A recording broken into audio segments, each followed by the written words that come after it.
अस्सलाम वालेकुम students. Lecture 25 है थ्री फेज़ एसी सर्किट के हवाले से और आज के हमारे टॉपिक्स है बैलेंस लोड क्या होता है और सेकंड टॉपिक ऑफ डिस्कशन होगा रिएक्टिव पावर मेजरमेंट कितने तरीक़ों से और कैसे करते हैं। तो फर्स्ट ऑफ ऑल हम देखते हैं कि बैलेंस लोड और अनबैलेंस लोड में फ़र्क क्या होता है। ये हमारे पास कोई three phase load for example है, तो इसमें तीन लाइन आपके पास बाहर जा रही होती है, phase A, phase B, phase C. Balance load ये होता है कि हर फेज़ एक जितना करंट खींचे। फॉर एग्जांपल आई ए है तो उसकी वैल्यू बराबर होगी आई बी के, उसकी वैल्यू बराबर होगी आई सी के। अगर इस तरह का सिस्टम है कि हमारे पास तमाम फेजेस में एक जितना करंट फ्लो करे, मतलब आई ए बराबर हो आई बी बराबर हो आई सी के मैग्नीट्यूड में, फॉर एग्जांपल इन सब को हम आई कहते हैं, तो ये हमारे पास बैलेंस्ड होगा। लेकिन शर्त क्या है कि तीनों का एंगल डिफरेंस 120 हो आपस में, किसी भी दो का। फॉर एग्जांपल अगर ये 0 डिग्री पे है तो ये हमारे पास 120 डिग्री पे होना चाहिए और आई सी हमारे पास 240 डिग्री पे होना चाहिए। तो इस तरतीब से हमारे पास ये बैलेंस लोड बनेगा। तो बैलेंस लोड की निशानी क्या है कि जिसमें तमाम फेजेस में एक जितना करंट फ्लो करे, लेकिन किसी भी दो फेजेस में फ्लो करने वाले करंट के दरमियान का फेज एंगल आपस में 120 डिग्री का मौजूद हो। तो ऐसे सिस्टम को, ऐसे लोड को हम बैलेंस लोड कहते हैं। बैलेंस लोड की दूसरी निशानी क्या है? न्यूट्रल में ज़ीरो करंट फ्लो करेगा। I neutral will be equal to zero. यहाँ पे न्यूट्रल करंट वायर है जो इस पॉइंट से कैरी करते हैं, इसमें हमारे पास न्यूट्रल करंट ज़ीरो होता है। ये कब ज़ीरो होगा? जब मैग्नीट्यूड में तीनों बराबर हो और एंगल सबका आपस में 120 डिग्री डिफरेंस में हो। तो उस सूरत में हमारे पास न्यूट्रल में करंट कितना फ्लो करता है? ज़ीरो फ्लो करता है। तो बैलेंस लोड की दूसरी निशानी क्या है कि इसमें न्यूट्रल करंट ज़ीरो के बराबर। क्यों न्यूट्रल करंट ज़ीरो हो? जब एंगल आपके पास ये हो, मैग्नीट्यूड में बराबर हो, तो vector A plus current vector B plus current vector C, तीनों का मैग्नीट्यूड आई न्यूट्रल के बराबर होता है, वो ज़ीरो के बराबर। और इसके मुकाबले में जो अनबैलेंस्ड होता है उसमें आई ए बराबर नहीं होता, आई बी के बराबर नहीं होता, आई सी के। तो उस सूरत में आप ये लिखेंगे कि ये तीनों आपस में बराबर नहीं होते, या ये हो सकता है कि उनका एंगुलर डिफरेंस ये ना हो। ज़रूरी नहीं है कि उसमें एंगुलर डिफरेंस पर 120, 0 या 240 हो। तो और इसमें दूसरी निशानी क्या है कि आपके पास आई न्यूट्रल करंट ज़ीरो के बराबर नहीं होगा।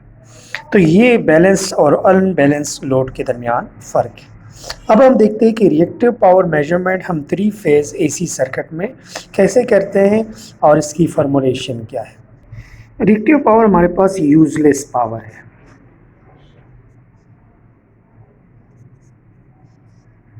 बेकार पावर है जो कि ज़ाया होती है। इसको क्यू से रिप्रेजेंट करते हैं।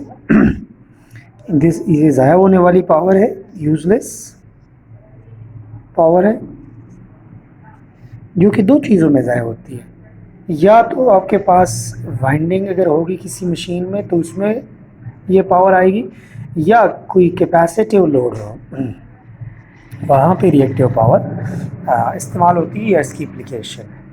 अब इसमें कितनी रिएक्टिव पावर होती है? रिएक्टिव पावर का फार्मूला क्यू बराबर होता है थ्री फेज़ में हमारे पास √3 V line I line into sine theta या साइन फाई। ये हमारे पास रिएक्टिव पावर। इससे पहले हमने एक्टिव पावर का देखा था, तो एक्टिव पावर का इसके मुकाबले में क्या था? सिर्फ ये डिफरेंस है, साइन थीटा की बजाय कॉस थीटा। तो एक्टिव पावर अगर आपने थ्री फेज़ के अंदर फाइंड करना, ये थ्री फेज़ रिएक्टिव पावर है क्यों, और active power √3 V line I line current into cos theta. तो ये हमारे पास एक्टिव पावर का। लेकिन यहाँ पे हमारे पास टॉपिक चूँकि रिएक्टिव पावर के हवाले से है, तो मैथमेटिकली अगर आप इन वैल्यूज से कैलकुलेट करना चाहो तो आप ये मैथमेटिकल वर्जन यूज़ करेंगे to find out the value of reactive power Q. और इसकी यूनिट क्या है? इसका यूनिट है वोल्ट एम्पेयर रिएक्टिव, और इसके बगैर यूनिट्स है KVAR और इससे बड़ा यूनिट इसके लिए कौन सा यूज़ होता है, मेगा वोल्ट एम्पेयर रिएक्टिव, और रिएक्टिव के लिए टर्म यूज होता है। तो ये 3 डिफरेंट यूनिट यूटिलाइज होते हैं। मोस्टली यूज्ड यूनिट्स आपके पास ये 2 है। बहरहाल ये यूनिट भी इस्तेमाल किया जा सकता है। और ये किस चीज़ के लिए इस्तेमाल होता है यूनिट, ये वाइंडिंग की रेटिंग, पावर रेटिंग जब आप लिखते हैं तो वो इस यूनिट में लिखते हैं। और इसी तरह कैपेसिटर बैंक्स के जब आप पावर रेटिंग लिखते हैं ना, तो उसके लिए भी ये वाली यूनिट इस्तेमाल होती है। अब इनके मेथड्स के हवाले से हम देखते हैं कि इनके कौन से मेथड है जिससे हम रिएक्टिव पावर की प्रैक्टिकली मेजरमेंट कर सकते हैं। रिएक्टिव पावर मेजरमेंट के 2 तरीके हैं।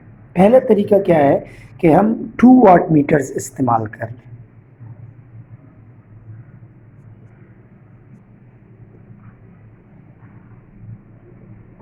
और दूसरा तरीका है 1 वाट मीटर मेथड। तो इन 2 तरीकों से हम रिएक्टिव पावर की मेजरमेंट कर सकते हैं प्रैक्टिकली। लेकिन पावर है, रिएक्टिव पावर चाहे क्यों ना हो, लेकिन पावर है, तो पावर की मेजरमेंट हम करते हैं with the help of watt meter. अब वाट मीटर का दोबारा मैंने लास्ट लेक्चर में बताया था कि इसका स्ट्रक्चर डायग्राम क्या होता है। एक इसमें सीरीज वाइंडिंग होती है और एक में इसमें पैरेलल वाइंडिंग होती है। तो ये इसका डायग्राम है, डायग्रामेटिक रिप्रेजेंटेशन है वाट मीटर का। ये करंट कॉइल है, ये पोटेंशियल कॉइल। अब इसको 2 वाट मीटर में हम यहाँ पे कैसे रिप्रेजेंट करेंगे और 1 वाट मीटर में कैसे रिप्रेजेंट करेंगे, ये तरीक़ाकार अभी हमने यहाँ पे देखना है। फर्स्ट ऑफ ऑल हम देखते हैं 2 वाट मीटर। हमने 1 वाट मीटर एक लाइन में और दूसरा वाट मीटर तीसरे लाइन में, और इनकी जो पैरेलल कनेक्शन है वो दरमियान की जो आपके पास फेज लाइन है उसके साथ कनेक्ट कर देनी है। अब लेट्स सपोज इसकी रीडिंग हमारे पास W1 आती है इस वाट मीटर में, और इस वाट मीटर में लेट्स सपोज रीडिंग W2 आती है। तो अब रिएक्टिव पावर जब हम कैलकुलेट करते हैं Q reactive of 3 phase with the help of 2 watt meter method, तो आपने इसके आगे ये फार्मूला लिखना है कि इसका जो रिज़ल्ट होगा उसकी वैल्यू बराबर होगी √3 into reading of first watt meter minus reading of second watt meter. तो ये मैथमेटिकल वर्जन आपने याद रखना है कि 2 वाट मीटर मेथड में आपके पास जो वाट मीटर्स की रीडिंग आती है उनका डिफरेंस कैलकुलेट कर लो मल्टीप्लाइड बाय √3।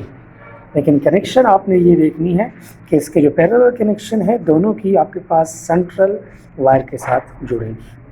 तो ये 2 वाट मीटर मेथड का सर्किट डायग्राम और ये इसका मैथमेटिकल वर्जन। अब आते हैं 1 वाट मीटर मेथड में हम ये मॉडिफिकेशन कैसे करेंगे। 1 वाट मीटर में हमारे पास जो करंट कॉइल होगी वो एक फेज़ के सीरीज़ में लगा देंगे, और पोटेंशियल कॉइल जो हमारे पास होगी इस पोटेंशियल वाट मीटर की, उसका एक टर्मिनल एक फेज़ के साथ कनेक्ट कर लेंगे और दूसरा टर्मिनल तीसरे फेज़ के साथ कनेक्ट कर लेंगे। तो ये हमारे पास वाट मीटर बन चुका है। इसका करंट कॉइल फेज़ ए की सीरीज़ में है, पोटेंशियल कॉइल जो है वो बी और सी के क्रॉस हमने कनेक्ट कर दिया है।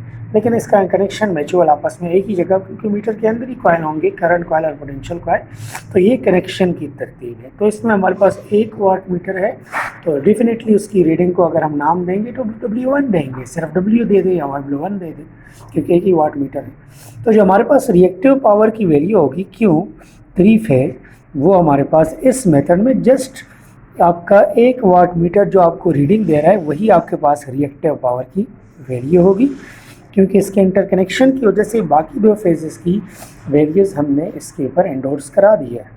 तो ये आपके पास मैथमेटिकल वर्जन है 1 वाट मीटर मेथड का।